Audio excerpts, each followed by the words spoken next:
Happening in just over an hour from now, closing arguments in the Delphi murders trial set to begin. The jurors have now heard all the evidence and the defense rested their case on Wednesday. Now we're also going to hear the jury instructions in this case against Richard Allen. Again, the man accused of killing Abby Williams and Libby German outside of Delphi in 2017. Our Kit Hanley is live in Delphi. Also, Russ McQuaid there with more. Kit, let's start with you on what is expected today. Yeah, Angela, Daniel, good morning. After 17 long days in court, all of the evidence has now been presented to the 12 jurors and 3 alternates here in Carroll County, and we are inching toward the final days of this trial here. I'm joined with Russ McQuaid, who is, as we know, has been following this trial every single day. He's been in the courtroom bringing us all of the latest. Good morning, Russ. Good morning, Kit. It's good to be here with you. Now, as we know, closing arguments are set for today. What do you expect both sides to bring to the table? Prosecutor Nicholas McLeland goes first. He's got 2.5 hours to make his case. He'll probably use about 2 hours, an hour 45 of that this morning. He will say, one, you've heard from Richard Allen, the horse's mouth, in those phone calls from prison to his wife saying, I did it, I killed Abby and Libby, plus he told that to a prison psychiatrist. 2, we've got a bullet that we found at the crime scene. We tested it in the State Police Crime Lab. That proves that bullet came from Richard Allen's gun. It matches a gun that is in his house. It matches other bullets we found in that house. 3, Richard Allen knew something that only the killer would know, that there was a white van driving nearby, and he says it interrupted him during his attempted assault on the girls. There was testimony from a man who lives on a nearby road who said, yes, I would have been driving a white van up that road at that time. 4, we've got a photograph of what looks like Richard Allen's car, which would have been parked nearby the crime scene. Of course, Richard Allen admitted, yeah, I was up there walking near the Monon High Bridge that day. That's the prosecution. The defense is then going to come back. They also have 2.5 hours.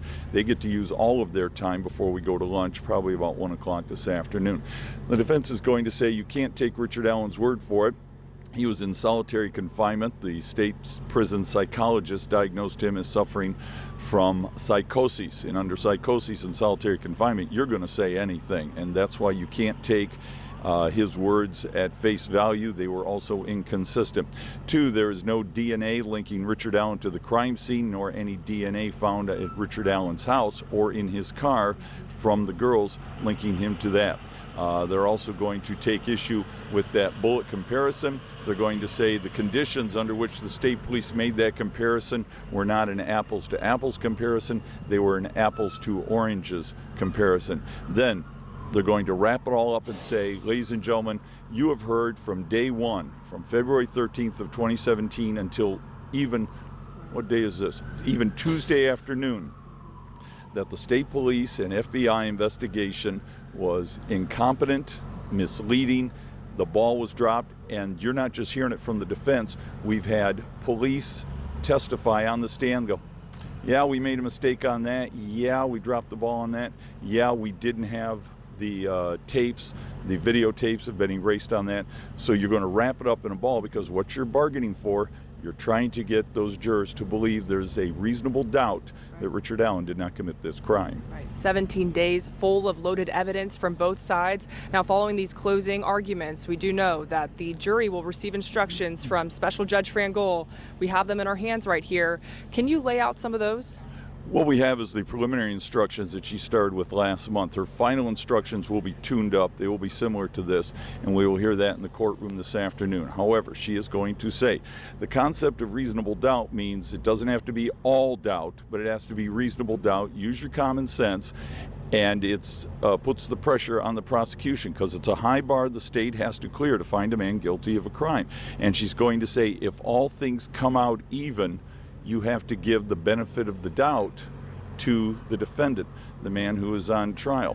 You also have to consider the credibility of the witnesses and the testimony, and that includes not only witnesses you heard from the stand, but also Richard Allen in those videotapes you saw from prison. Do you find him believable? Do you find his version of this believable? You also cannot hold it against Richard Allen that he did not take the stand to testify in his own defense, which from the defense point of view, frankly, why would he? We've already got him on tape. You heard him in police interviews, and you also heard him in some of those phone calls saying, I didn't do this. So his side's been told. Then what we do is The judge reads those final instructions, gives it to the jurors.